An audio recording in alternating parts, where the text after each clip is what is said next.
pretty good. All right. Good afternoon, ladies and gentlemen. Today, we're playing one of those more out there games. Let's go and get through all these stickers real quick. Um, this game, I'm gonna be honest. Sometimes these requests kind of fuck me up. They kind of make me sad, but it is what it is. We're gonna be going through them. I'm going to probably only show certain requests, but you know, whatever. I'm like an advice machine. It's kind of something I enjoy doing. You see, when I tell him that I still uphold him to my standards, he takes them as if I'm threatening to leave. Bear in mind that these standards are simply asking him to not make me feel bad about moving at my own pace. He doesn't do it intentionally, but it most definitely hurts. I mean, this advice is really cut and dry.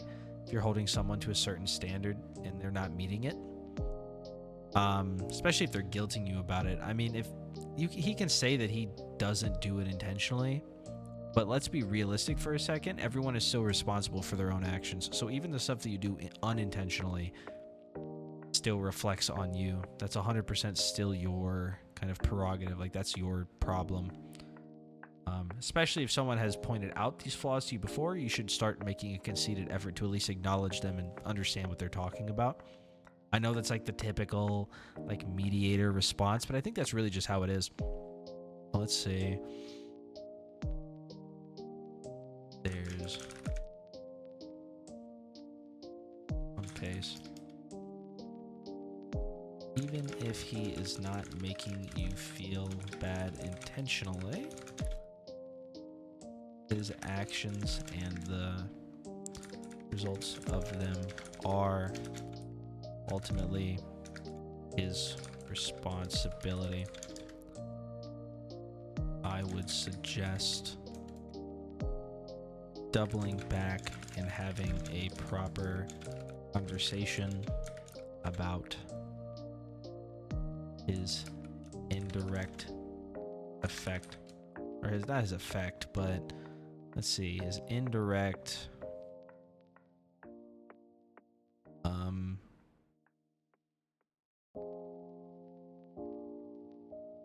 hurtfulness. He doesn't know what he doesn't know. Are we gonna throw the old reliable here? God, these sounds are so loud. Are you sure you want to send this letter? Yep, absolutely. I've been struggling to surpass my art block for months at this point and still can't make anything I like. It's starting to become a huge source of stress because if I could make some money with art, my partner wouldn't need to work so hard, but I can't do it. Oh boy. All right. Dude, same. But more importantly,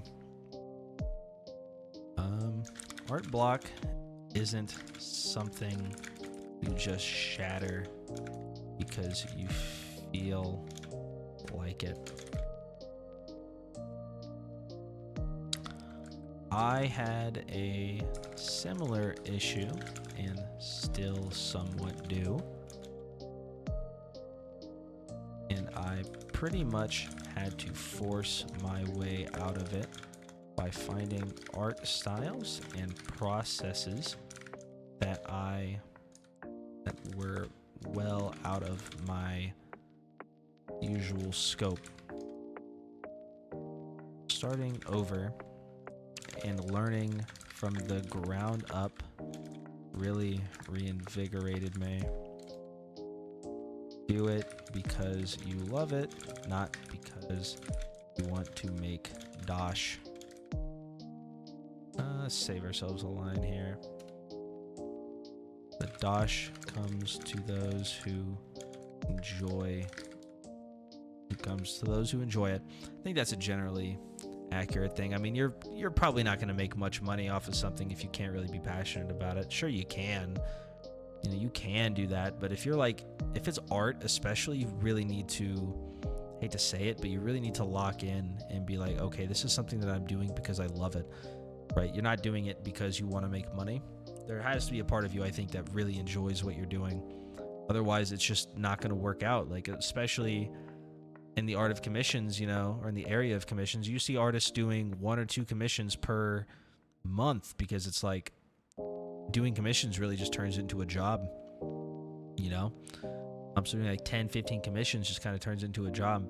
And yeah, there are jobs where it literally is art, you know, like you have like comic writers, fucking typesetters, things like that, where their job is the art. But if you're trying to do like a freelance thing, I mean, you can't hate what you're doing. It's simple as that.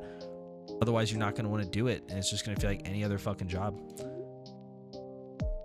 More importantly, art block isn't something you just kind of wish away. You can't just say, man, I really hate having art block, and then just not have art block anymore.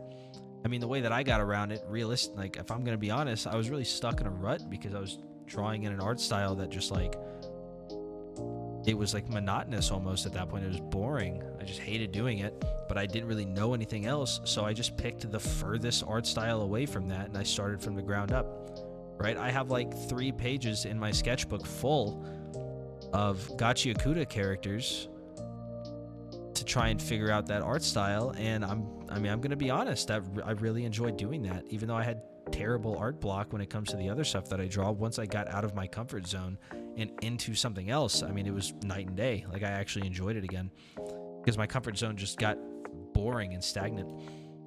I feel like I will never become qualified in my profession. I love it, but after applying to an MA in my field, I see how much more I have to learn to become better.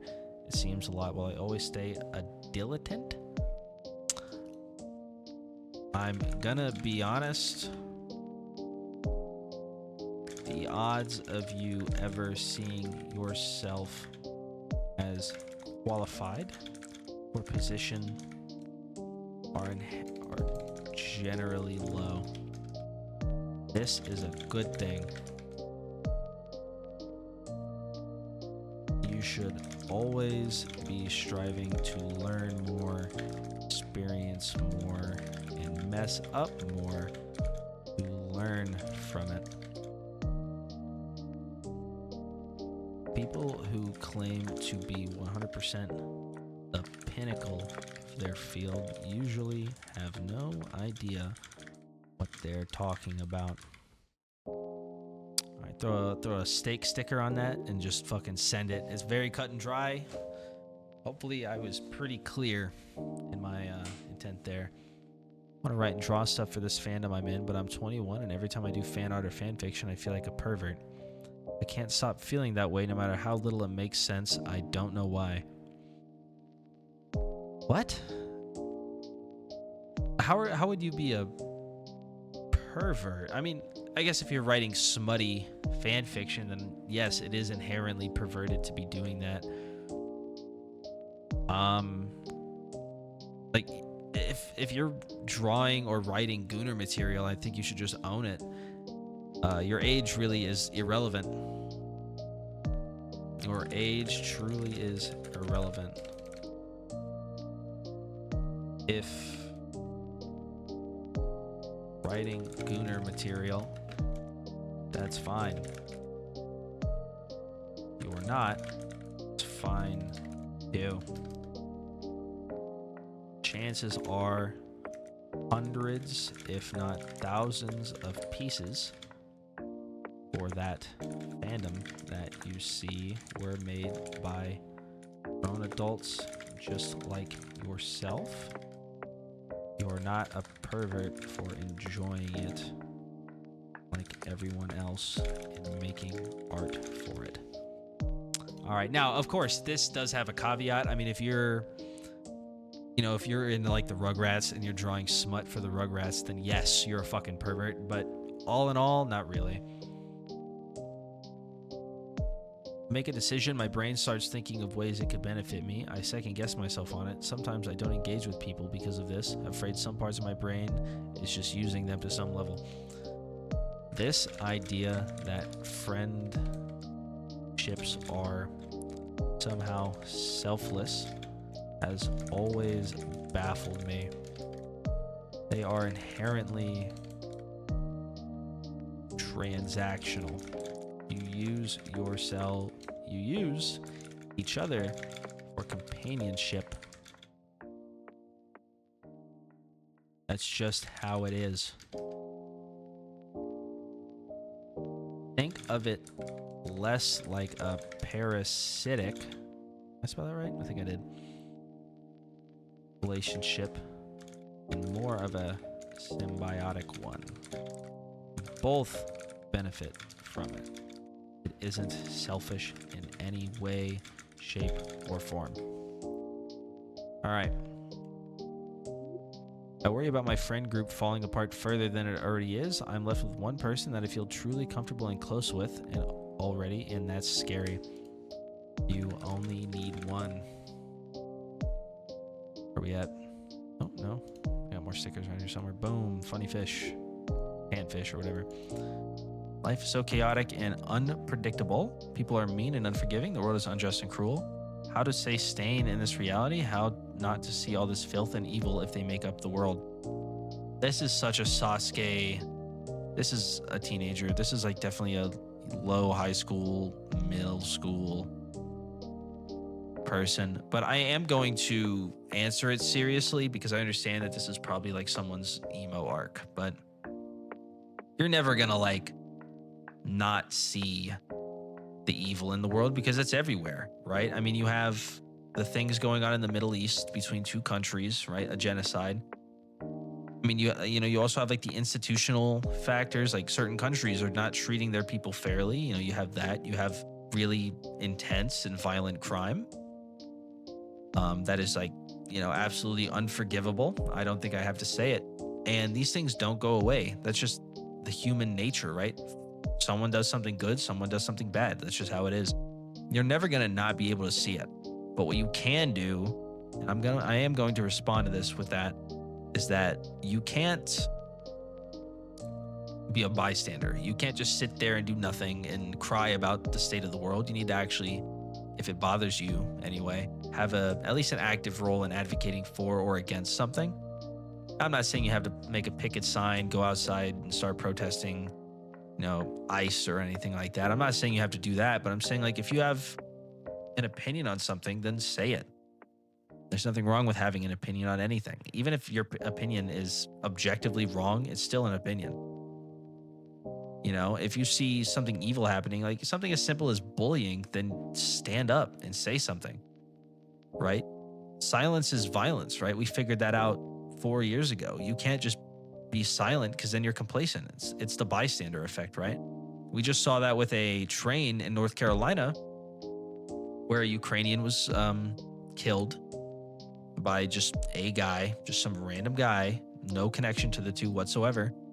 And you can see that she's obviously been stabbed and no one on the train bothered to lift a finger to even see if she was okay until she was obviously gone. And that is the most insidious, evil thing you can do, is watch someone suffer and say nothing about it and not help them and not contribute to any sort of change that would prevent that from happening again.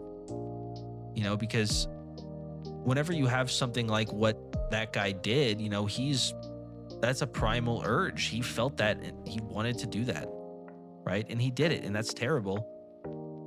But everyone else that was there didn't even do it. I mean, they just let it happen. I in my opinion, I think that's almost worse because, quite frankly, they probably spend every day preaching about this, that, and the third, but they didn't do it. His principles were very simple. I want to kill this woman. Their principles were that murder was wrong, but they did nothing to prevent it or hold anyone accountable.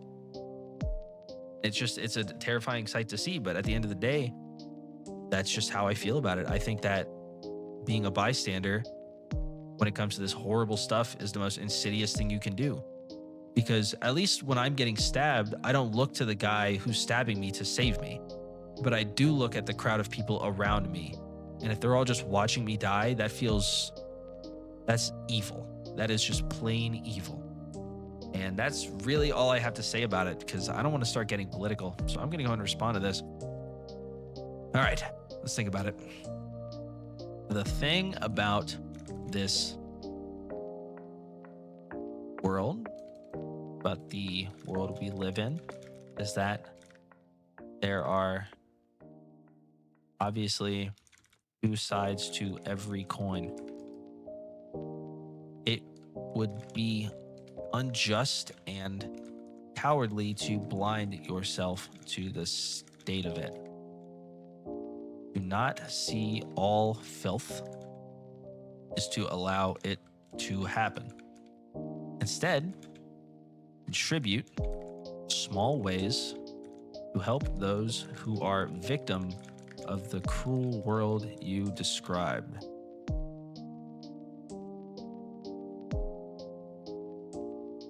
Be a positive light, not a negative one. All right. Again, this is probably like a child, probably talking to like a 15-year-old, but whatever. I have no experience in that. I'm feeling heavily depressed. I want to disappear from everything. I feel so empty and soulless. I miss being happy genuinely.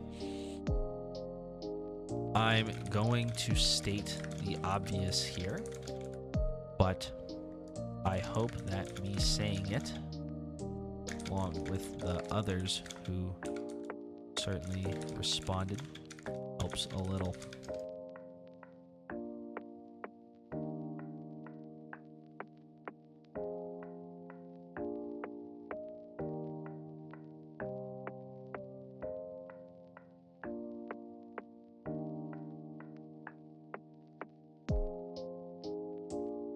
There you go.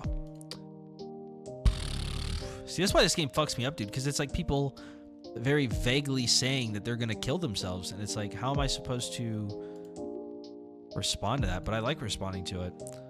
I just lost my dad from lung cancer. Oh, I think we've come full circle. Yep, we're all out. All right, well, that's really it, you know?